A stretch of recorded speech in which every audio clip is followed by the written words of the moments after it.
2026-27 academic year కి admissions ని ఆహ్వానిస్తుంది పల్లవి engineering college. నాక్ ఏ గ్రేడ్ గుర్తింపు, అత్యాధునిక మౌలిక సదుపాయాలు, 91% పైగా ప్లేస్మెంట్ సక్సెస్ రేట్ తో టాప్ ఎంఎన్సీ కంపెనీలో ఉద్యోగ అవకాశం. అడ్మిషన్ల కోసం 9247528134, 9247528135 నంబర్స్ ని ఈ రోజే సంప్రదించండి. కాంపిటేటివ్ ఎగ్జామినేషన్లో కానివ్వండి, లేదంటే రెగ్యులర్ అకాడమిక్స్లో కానివ్వండి, కొన్ని సందర్భాల్లో స్టూడెంట్స్ వాళ్ళు చాలా హార్డ్ వర్క్ చేస్తుంటారు, కానీ ఎగ్జామినేషన్లో సరిగ్గా పర్ఫామ్ చేయలేదు అని చెప్తారు. ఇలా పర్ఫామ్ చేయకపోవడానికి కారణం ఏంటి అంటే, వాళ్ళు చెప్పేది కొన్నిసార్లు చదివిన టాపిక్స్ ఎగ్జామినేషన్ హాల్లో గుర్తు చేసుకోలేకపోయాము. ఆ క్వశ్చన్ తెలుసు, ఆ టాపిక్ తెలుసు, కానీ సరైన టైంలో పూర్తిగా గుర్తుకు రాలేదు అని. దీనికి ఒక బెస్ట్ అప్రోచ్ ఉంది. ఈ అప్రోచ్ ఏంటి అంటే, స్టూడెంట్స్ మీరు ఏదైనా టాపిక్ ప్రిపేర్ అవుతున్నప్పుడు ఫస్ట్ ఇంపార్టెంట్ పాయింట్ అనుకున్నది అండర్లైన్ చేస్తారు. ఇంకొన్నిసార్లు దాన్ని హైలైటర్తో హైలైట్ చేస్తూ ఉంటారు. ఆ తర్వాత ఇలా ఇంపార్టెంట్ పాయింట్స్ అనుకున్నవన్నీ షార్ట్ నోట్స్లో రాస్తూ ఉంటారు. ఇక్కడ మీరు ఒక పాయింట్ని అది ఇంపార్టెంట్ అని ఐడెంటిఫై చేసి దాన్ని హైలైట్ చేయడము, ఆ తర్వాత అండర్లైన్ చేయడము, ఆ తర్వాత మీరు మీ కన్వీనియన్స్ కోసము, అంటే ఐడెంటిఫై చేసినటువంటి పాయింట్స్ అన్నీ ఒక ఆర్గనైజ్డ్గా ఉంచుకోవడం కోసం నోట్స్లో రాస్తూ ఉండడము, అట్లాగే క్విక్ రివిజన్ కోసము ఈ షార్ట్ నోట్స్ మెయింటైన్ చేస్తూ ఉండడము చేస్తుంటాం కదా.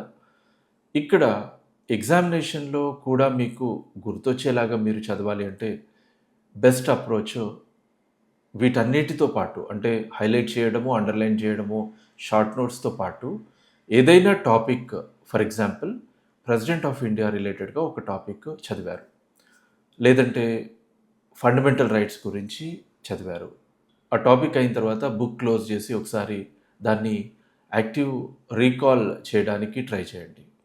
కళ్ళు మూసుకొని మొత్తం మననం చేయండి. ఆ టాపిక్లో మీరు ఏమర్థమైంది, ఎన్ని పాయింట్స్ గుర్తున్నాయి అనేది గుర్తు చేసుకోండి. ఇంకా ఇంకా బెస్ట్ అప్రోచ్ అంటే ఆ టాపిక్ రిలేటెడ్గా ఒక ఆన్సర్ రాయండి.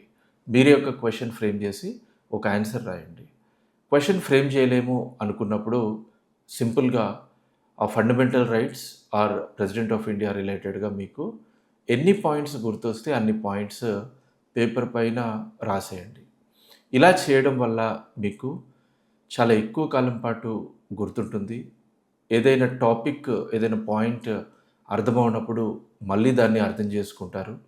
అట్లాగే ఎగ్జామినేషన్ అనేది మనకి ఫస్ట్ క్లాస్ నుంచి పిహెచ్డి వరకు ఏ లెవెల్లో అయినా ఎగ్జామినేషన్ హాల్లో తెలియకుండానే కొంచెం టెన్షన్కి లోనవుతుంటారు. కాబట్టి అలాంటి టైంలో కూడా మీరు చదివినటువంటి టాపిక్స్ అన్నీ, ఎంత కాంప్లెక్స్ టాపిక్ అయినా, ఎలాంటి ఎగ్జామినేషన్ కోసమైనా చాలా ఈజీగా దాన్ని గుర్తు చేసుకొని, తొందరగా గుర్తు చేసుకొని ఎఫెక్టివ్ ఆన్సర్స్ని ప్రజెంట్ చేయగలుగుతారు.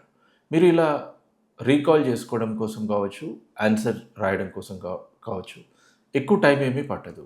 ఇంతకుముందు చెప్పినట్టుగా ఆ ప్రెసిడెంట్ ఆఫ్ ఇండియా టాపికే ఉందనుకోండి, ఎంత టైం పడుతుంది? హార్డ్లీ ఒక 5 to 10 minutes పడుతుంది. టక పాయింట్స్ అన్నీ రాసేసుకోవడం వల్ల మీకు చాలా కాన్ఫిడెన్స్ వస్తుంది. ఎగ్జామ్లో బాగా పర్ఫామ్ చేయగలుగుతారు. All the best.